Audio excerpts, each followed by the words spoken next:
नमस्कार दोस्तों, स्वागत है आपका हमारे चैनल दैविक गुरु पर। हिंदू धर्म ग्रंथ में कामदेव को प्रेम और आकर्षण का देवता माना गया है। धर्म ग्रंथों में वर्णित कथाओं के अनुसार कामदेव भगवान विष्णु और देवी लक्ष्मी के पुत्र हैं। ऐसा माना जाता है कि कामदेव का विवाह देवी रति के साथ हुआ था, जो कामदेव की तरह ही प्रेम और आकर्षण की देवी मानी जाती है। परंतु कुछ कथाओं में कामदेव को स्वयं ब्रह्मा जी का पुत्र भी बताया गया है और इनका संबंध भगवान शिव से भी है। धर्म ग्रंथों में कामदेव का स्वरूप सुनहरे पंखों वाले एक सुंदर नवयुवक की तरह प्रदर्शित किया गया है, जिनके हाथ में धनुष और बाण हैं। इनकी सवारी तोते को बताया गया है। ये तोते के रथ पर मछली के चिन्ह वाले लाल ध्वज लगाकर विचरण करते हैं। परंतु कामदेव को कुछ शास्त्रों में हाथी पर बैठे हुए भी बताया गया है। कहते हैं कि भगवान शंकर ने अपने तीसरे नेत्र से कामदेव को भस्म कर दिया था। उसके बाद उनके अगले जन्म में उनकी पत्नी रति के साथ कामदेव का पुण्य मिलन हुआ। तो आइए जानते हैं कामदेव और देवी रति की प्रेम कथा। कामदेव की उत्पत्ति। पौराणिक कथाओं के अनुसार एक समय ब्रह्मा जी सृष्टि के विस्तार की कामना से ध्यानमग्न थे। उसी समय उनके अंश से एक तेजस्वी पुत्र काम उत्पन्न हुआ। वो पुत्र कहने लगा कि मेरे लिए क्या आज्ञा है।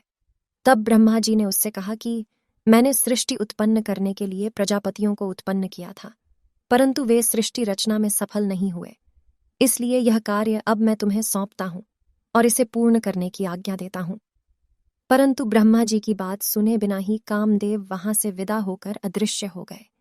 यह देख ब्रह्मा जी को क्रोध आ गया और उन्होंने कामदेव को श्राप दे दिया कि तुमने मेरी आज्ञा का पालन नहीं किया है, इसलिए तुम्हारा जल्दी ही नाश हो जाएगा। यह सुनकर कामदेव भयभीत हो गए और हाथ जोड़कर ब्रह्मा जी के समक्ष क्षमा मांगने लगे। यहां बसते हैं कामदेव।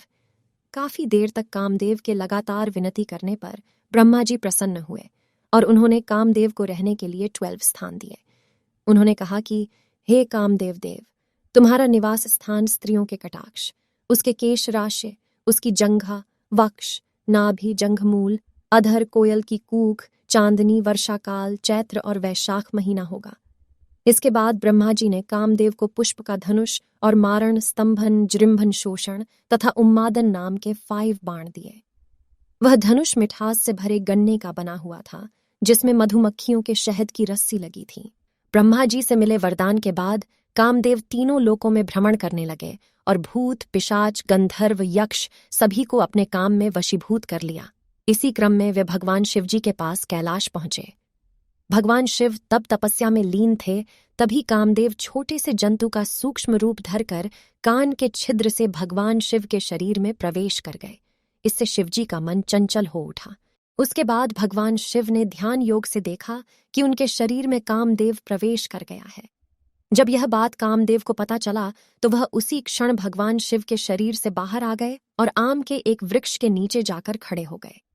फिर उन्होंने शिवजी पर अपन मोहन नामक बाण छोड़ा, जो शिवजी के हृदय पर जाकर लगा।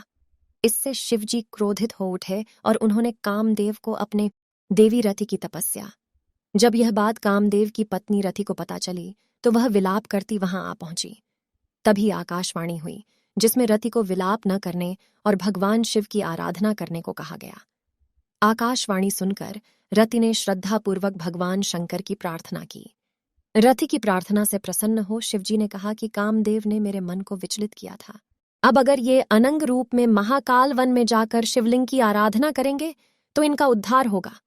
उसके पश्चात कामदेव भगवान शंकर के आदेशानुसार महाकाल वन चले गए और उन्होंने पूर्ण भक्तिभाव से शिवलिंग स्थापना की और फिर घोर तपस्या करने लगे।